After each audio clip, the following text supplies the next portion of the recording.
ама ние да бидеме републико македонци. Карикирам, ама така исполја. Карикирање, да, инаку не можам да речам дека ќе го прифатат. Грците излегуваат јавно со своите црвени линии и така натаму. Предпоставувам, вас ве бомбардира опозицијата и го бара тоа кај се нашите позиции. Предпоставувам дека нашите позиции зошто не се соопштува? Дали е тоа заради преговарачкиот процес? Нашите позиции ние сме ги соопштиле 100 пати, ако речам, веројатно е малку, кој знае колку пати. И имаме програма за тоа објавена, програмата на ВМРО-ДПМН, која што јасно пишува на страна 146 кои се нашите позиции. Така да од нас се бара да ја објавиме стратегијата како ќе преговараме, до кај ќе се согласиме и до кај понатаму нема да се согласиме. Ние тоа ако го кажеме која ни е стратегијата на например на Црвенковски, тоа е исто како на Папандреou да сме ја кажале стратегијата и тогаш таа стратегија нема никаква вредност. Добро. Тоа е исто како да му кажам јас на Папандреou да му кажам слушај, јас сега ќе преговарам со тебе и да знаеш дека ќе попуштам до таму, ама сега прво малце нема да попуштам, ама на крајот до толку ќе попуштам, да знаеш. Тоа не се прави така. Не се кажува јавно тоа. Не се кажува како ќе почнеш, како ќе завршиш, што ќе побараш, што нема да побараш, на кој начин ќе ги водиш разговорите. Не оди тоа така. А ние кога да се сретнеме во минатото барем со Црвенковски, потоа не да истекуваат работи во јавноста, него и се додаваат. Така што јас сега имам чувство кога му зборам на Црвенковски нешто за тоа, исто како да му зборам на Караманлис или на Папандреou сега. И треба да си направам штета. Штета за државата да направи. Затоа што оно што ќе го споделите со Црвенковски после излегува во јавноста, очекувате не само што излегува, да не иде. Него уште поштетно од тоа што треба да биде. Со додавки, со измени. Господинот Црвенковски многу джентелменски ви фрли ракавица, рече: "Зацементирајте го идентитетот, потпишувам бланко за било која промена за името." Добро, јас кажав во повеќе наврати дека скоро со секоја нивна изјава не ги подкопуваат позициите. Сега една од главните работи што се збори кога ќе се сретнеме, ни викаат: "Вие мора да попуштите повеќе." Гледате, Папандреou има опозиција која што жестоко го притиска ништо да не попушти. Вас ве притиска опозицијата да попуштите се. Само за идентитетот кога ќе го спомнат, кога не. Така што вие сте многу попогодна позиција да попуштите. И они тоа го знаат, они тоа не го прават случајно. Значи, свесно се оди на тие работи. Свесно се подкопуваат позициите, свесно се постојано намалување на позициите, значи постојано попуштање, постојано менување. Кој знае колку до сега смени позиции самиот Бранко Црвенковски. Едно време беше за двојната формула. Па потоа смени, кажа дека би прифатил сложено име некој, нели го кажа на некој факултет. Па потоа дека политичка одредница би прифатил, ама не друго. Па потоа не политичка, географска одредница. А сега се прифаќа само идентитетот, значи прашање на време кога и за идентитетот ќе каже дека терајте. Но вие не сте подготвени. Рековте на почетокот на разговорот, не сте подготвени и немате мандат да разговарате за идентитетот. Апсолутно. И на крајот и на почетокот му го кажа тоа. А дали да ве прашам за името, дали сте подготвени за промена? Ја му рекол дека со овие позиции он во наредни 100 години нема да најде влада во Македонија што ќе може да му ги прифати. И дека ако тоа навистина му се позициите, не знам, веќе неколку пати нели се гледаме, се комуницира што ние, што преговарачи, ако навистина така планира, навистина е ситуацијата неразбирлива и во Европа не може да ја разбере. На средбата со ФУЕР денеска, што беше тоа, лидерска средба или ручек? Некој го вика лидерска средба, Црвенковски го нарече лидерска средба, бидејќи му требаше нешто да нападне.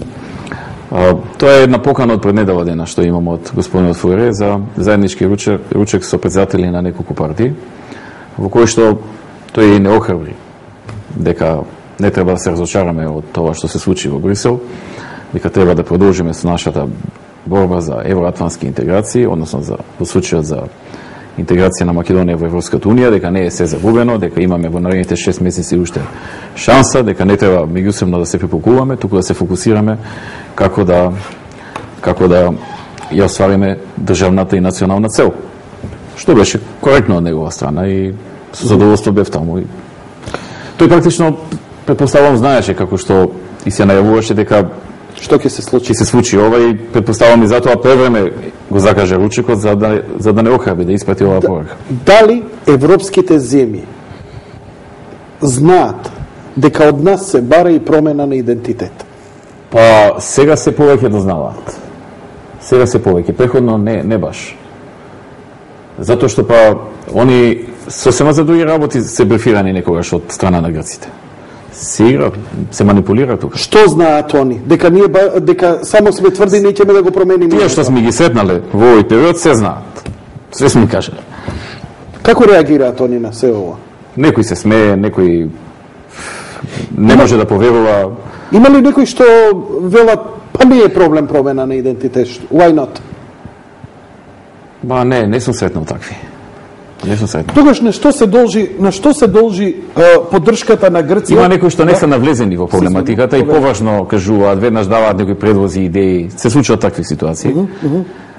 На некој на прв поглед ќе им се зачини лесно, па ќе почне да им даваат идеи. Добро, ќе сватат после колку е длабок проблемот и колку е суштински, на крај сами ќе кажат. Извинете, ја на почеток мислев дека ова е едноставно, ама сега по разговорот што го направивме сваќам дека е многу посложено и многу подлабоко.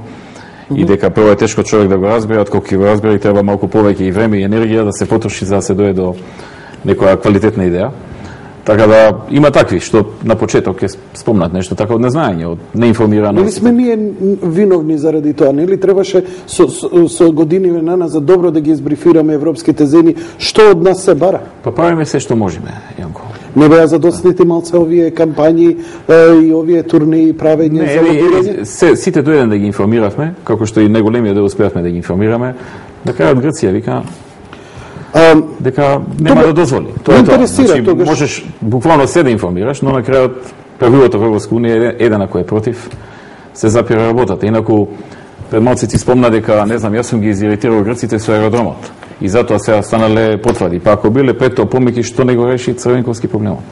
15 години беше на власт, можеше да го реши. Ни аеродром имаше, ни патишта, ни ништо. Па созреа сега проблемот, господин? Зошто созреа сега? Тој 15 години го влечим, имавме ембарго 2 години.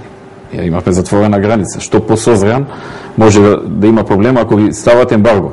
Сакате да кажете не може да не може од нијан да го реши тој проблем, а не можете никога да го решите. Ова е одроми тие работи, мислам, таа е политиката од страна на Грција. Чувствувате ли дека можете да го решите овој проблем, господин Неграевски? Се борам, Јанко, не можам да кажам ни дека чувствувам дека можам, ни дека не можам. Има ли шанса, има ли наговестување, има ли некоја тајна дипломатија, некои шарети дека може да попустат во нивните максималистички барања грците? Или остануваат на тоа, нели рековте ова прв пат да слушнеме од премиер во еден разговор од друг премиер дека они не можат да прифатат постоење на два македонски народа. Еден е македонскиот народ во Грција, а све што е надвор е друг народ. И тој треба да се преименува и да нема никаква врска и историја и така натаму. Ова само да го потврдам. Ме интересира. Во Брисел, знам дека предолго е, но и многу ги интересира, а вие немавте се уште ни брифинг со новинарите за да им објасните, па го ја користам оваа прилика на пошироката јавност да се слушне се ова што можеме да дознаеме.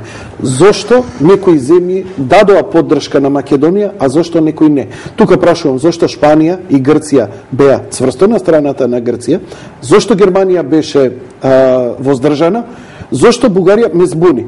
Добив информација дека Бугарија била исто така се држала на страна, а искача во весници изјава на бугарски политичари кои викаат ние ја поддрживме Македонија.